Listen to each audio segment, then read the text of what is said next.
guys, welcome back to another video. And if you guys are new here, hello, welcome. My name's Emma. I am the person who runs this YouTube channel as well as the written blog and the Instagram blog Tea and God, in case you didn't pick that up already. I just want to thank all of you guys for being here today, and I really hope that you guys get something out of this video. In today's video, we are going to be continuing our series on how to find your identity in Christ before you're in a relationship and how to develop that identity within your relationship if you are already in a relationship. There's a spider, which is why I keep looking up, but we're just gonna pray he doesn't attack me, you know. Before we dive right on into the chapters that we'll be studying today, I am just going to dive into our tea of the day and then our psalm of the day. So our tea of the day today is still steeping, but it's one of my favorites. It's in my little mug that I joke around as my chip mug, because there's a little chip in it right there. But today's, I threw it away. Here, one second. I don't have a pretty one, but today's tea of the day is one of the, wow, the lighting, there we go. Is it one of the Yogi teas? It's their ginger tea. It is one of my favorites. But before I ramble on too much longer, let's jump right into our psalm for the day. So I don't think I've done this one as a psalm of the day yet, and if I have, it's a good one, so it's okay that I'm doing it again. But our psalm of the day today is going to be Psalms 46, which we're going to start off in verse 1, and then I'll pause and say some takeaways. But starting in verse 1, it says, "God is our refuge and strength, a very present help in trouble. Therefore we will not fear though the earth gives way, though the mountains be moved into the heart of the sea, though its waters roar and foam, though the mountains tremble at its swelling." And I'm going to pause there at the end of verse 3. Also, I'm sorry the lighting changed. I used the sun, and the sun moved, so, you know. But I'm going to try to do that. Anyways. So verses 1 through 3 remind us that we need to remember to fall into God's strong embrace. He is strong enough to carry us and to take care of us, and we need to remember that, because as Christians, He is the person and the reason and the only way we're going to be able to be supported as much as we should be. And then it's also important for us to remember that there's no reason for us to fear when God is with us. I mean, when God's with you, literally the creator of everything is with you. So why are you afraid of something? You know what I mean? So continuing into verses 4 through 11, it says, "There is a river whose streams make glad the city of God, the holy habitation of the Most High. God is in the midst of her. She shall not be moved. God will help her when morning dawns. The nations rage, the kingdoms totter. He utters his voice, the earth melts. The Lord of hosts is with us. The God of Jacob is our fortress. Come, behold the works of the Lord, how he has brought desolations on the earth. He makes wars cease to the end of the earth. He breaks down the bow and shatters the spear. He burns the chariots with fire. Be still and know that I am God. I will be exalted among the nations. I will be exalted in the earth. The Lord God of hosts is with us. The God of Jacob is our fortress." And that's important for us to remember, because, again, we need to not be afraid when God is with us, but also we need to be still in His presence, because He is God. And there is no reason for us to be worrying and fretting and tying ourselves up in knots, because that does absolutely nothing for us and just makes us feel like God isn't there when He is. It separates us from Him, because when you're filled with worry and fear and anxiety, the only person that it's hurting is you and those around you, but it's really affecting you the most. And so you need to really make sure that you're not filled with those things, because there's no reason for you to be. Alright, so we're going to continue in our chapters that we've been reading in the Song of Solomon, and I'm trying to remember, I think we're on the last, yes, so today we are finishing up the Song of Solomon. We're going to do chapter 7 and chapter 8. So continuing from where we left off last week at the end of chapter 6, we're going to be starting verse 7 of Songs today. And yeah, so starting chapter 7, verse 1, it says, and the man is speaking here, "How beautiful are your feet in sandals, O noble daughter. Your rounded thighs are like jewels, the work of a master hand. Your navel is a rounded bowl that never lacks mixed wine. Your belly is a heap of wheat encircled with lilies. Your two breasts are like two fawns, twins of a gazelle. Your neck is like an ivory tower. Your eyes are pools in Heshbon, by the gate of Bath-rabbim." I'm very sorry, because I know I'm botching those. "Your nose is like a tower of Lebanon, which looks toward Damascus. Your head crowns like caramel, and your flowing locks are like purple. A king is held captive in the tresses." And I'm going to pause at the end of verse 5 there, because, again, it is so extremely important that you and your partner find each other super attractive. And that doesn't necessarily mean you find that each other extremely physically attractive, but you need to be attracted to their soul. I read at one point that you want to be soul food and not eye candy, and that's something that I've pretty much kept in the back of my mind, in the forefront of my mind, everywhere in my mind since then. When you are trying to find a partner and when you are in a relationship, you need to be looking for someone that is going to be nourishing your soul and not nourishing your eyes. Because ultimately, external beauty, external attractiveness is going to fade away. And obviously, you want to be attracted to your partner on that level. But at the same time, you need to make sure that not only are they attractive on the outside, but that their inward, their soul and who they actually are as a person is really attractive to you as well. Because that's what's going to last, and that's the thing that that's not going to fade over time. It's just going to grow and develop more and more and more. And obviously, we all have bad habits and things that we are working to change. But if there is something about your partner that drives you absolutely insane, but it is one of their key characteristics, you need to either learn to accept that and acknowledge that that's probably not going to go away, or learn to move on from that person. And that's you cannot change someone else if they don't want to change themselves, if that makes sense. And also, even if they want to change themselves, you can't be constantly pushing them to change themselves, because then you're just going to push them away. Continuing on into verse 6, the man is still speaking here, and he says, "How beautiful and pleasant you are, O loved one, with all your delights. Your stature is like a palm tree, and your breasts are like its clusters. I say, I will climb the palm tree and lay hold of its fruit. O may your breasts be like clusters of the vine, and the scent of your breath like apples, and your mouth like the best of wine." And then before I continue into the next verse, when she starts speaking, I just want to highlight verse 6 for a minute. Oh, the lighting. I'm so sorry about the lighting today. The sun is not liking me. But verse 6 I want to highlight because he's saying not only is she beautiful, but she's pleasant. And that's something that is important, not just for the man to remember, but for you to remember as well. Not only should you find your partner physically attractive, but like I said, you should find their personality attractive. You should find their countenance pleasing.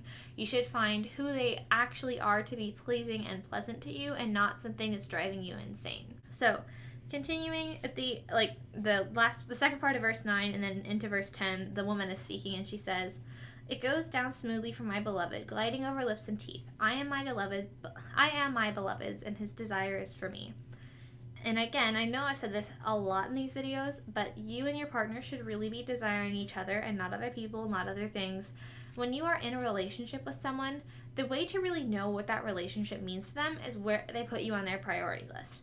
Because obviously, if you're wanting a Christ-centered relationship, you're not going to be number one on their priority list. That's going to be God. But, you need to be one of the top few things on their list if it's actually a relationship that's going to last. Because if not, you're always going to be playing second fiddle to something else, and that's not what a healthy relationship is.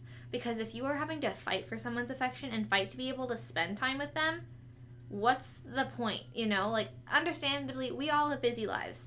We all have a bunch of things going on. That's part of, being a person in today's society.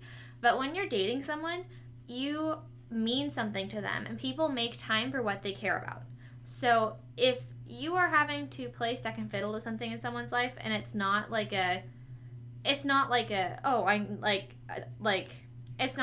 that, if you're playing second fiddle to something other than God in someone's life, that's telling you that you don't matter to them, that you're not a priority, that they don't value you the way you should be and deserve to be valued. So bear that in mind before you're in a relationship, and also when you are in a relationship, keep reevaluating, am I valuing this other person as much as I should be? Am I prioritizing them? Am I working to make sure that I can spend time with them? And also evaluate from the other direction, is your partner trying to spend time with you? Are they making time for you and their own lives and their schedule? Because if you're always having to bend to their every whim and their everything that they want, that's not fair to you either. Because that's not what a relationship is. A relationship is built on compromise and trust and care for each other. And if you are always having to sacrifice everything that you care about for that other person, they don't actually care about you. Because when you're in a truly, in a Christ-centered and in a healthy relationship, you both want each other to be doing your best. And you won't be doing your best if you have to compromise on the things that you truly care about for that other person. There are going to be times where you have to do that because that's part of what a relationship is a give and take. But if you're the only one that's compromising in a relationship, that is not a healthy relationship at all. That is not what a relationship is. So evaluate that with yourself too. That was a very long tangent. I'm sorry. Continuing into verse 11, the bride is speaking again, and she says, "Come, my beloved, let us go out into the fields and lodge in the villages. Let us go out early to the vineyards and see whether the vines have budded, whether the grape blossoms have opened and the pomegranates are in bloom. There I will give you my love. The mandrakes give forth fragrance, and beside our doors are all choice fruits, now as well as old, which I have laid up for you, my beloved. And I know that the bride is speaking here, but I think that it's important to remember, though, because the bride is speaking, and it should be the same from both parties, you guys should want to whisk each other away. I don't know why there are so many bugs in my room today. But, when you are in a relationship with someone and you actually care about them and, you find them attractive and you want to continue that relationship with them into a marriage, or if you're in a marriage with someone, I mean, I can't speak from their front since I'm not in that phase of my life right now, but, you should want to, whisk them away and, spend that time with them and love on them. And, that should be something that is an underlying part of the relationship, is that sense of, wanting to, have that, super romantic love story where you guys run off together. And, not necessarily that you're going to do that, but you know what I mean? I hope that makes sense, that you guys should be in love with each other enough to want to do those little things still for each other. And continuing into chapter 8, that was the end of chapter 7, so continuing on, it says in verse 1, and the woman is still speaking here, "Oh, that you were like a brother to me, who nursed at my mother's breasts. If I found you outside, I would kiss you, and none would despise me. I would lead you and bring you into the house of my mother, she who used to teach me. I would give you spiced wine to drink, the juice of my pomegranate. His left hand is under my head, and his right hand embraces me. I adjure you, O daughters of Jerusalem, that you not stir up or awaken love until it pleases." And I want to pause there. That's the end of verse 4. I just want to pause there because I think it's really... I love verse 3. I love how it's worded, because I think that that's a really important thing to remember. It says, his left hand is under my head and his right hand embraces me. And this could be speaking metaphorically, it could be speaking literally, I'm not sure. But I think this is important because in my mind, the left hand under your head, symbolically to me, that means that they're supportive of you. They are wanting to take care of you and make sure that you're doing okay. And the right hand embracing you means that they're protecting you. When someone has you in an embrace, that is usually kind of not necessarily a protective stance in the sense that you're going to go off to battle in an embrace, but that is when you are feeling embraced. When someone is embracing you, it's kind of a feeling of safety. It's a feeling of knowing that they've got your back and that they're going to support you through things. And so when that's paired with the left hand under the head is something that, especially in these times, that was a very vulnerable position to be in, to have someone that close to your head. And it is even still now.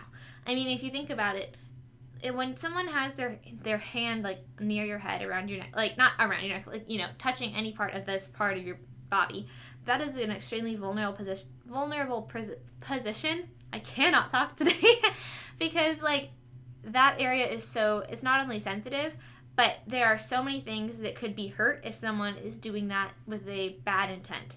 You could get there are so many ways where that could go wrong, where it could end up killing you. I mean, not that was a really dark turn, I'm sorry, but it's a really vulnerable position to have someone be that close to you, because if someone is close enough to be able to touch your head, that means that you trust them, and that trust is something that hopefully will not be denied. You know what I mean? Hopefully that makes sense. Sorry, that was a kind of dark tangent, but anyways, continuing on into verse 5, it says, "Who is that coming up from the wilderness, leaning on her beloved? Under the apple tree I awakened you. There your mother was in labor with you. There she who bore you was in labor. Set me as a seal upon your heart, as a seal upon your arm. For love is strong as death. Jealousy is fierce as the grave. Its flashes are flashes of fire, the very flame of the Lord. Many waters cannot quench love, neither can floods drown it. If a man offered for love all the wealth of his house, he would be utterly despised." In verses 6 and 7 of chapter 8 in the Song of Psalms, I think Song of Songs is one of my absolute favorite descriptions of what love is, because that is exactly what love is. Love is a force to be reckoned with. Love is something that it is so fierce and so powerful that it can be used for good and for bad, just like that. You can have someone that goes from seeming like they actually genuinely care to being abusive, to like that. And that's something that I think is insane to me, because when you find that true love, when you find someone who loves you as much as they love themselves, if not more than that, that is truly something that I don't think anybody would trade for anything, because it's something that's so rare and so special, and it's even it's just something so insane that, it says, if a man offered for love all the wealth of his house, he'd be utterly despised. When you find that person, and you will find that person someday if it's what God has for you, you know.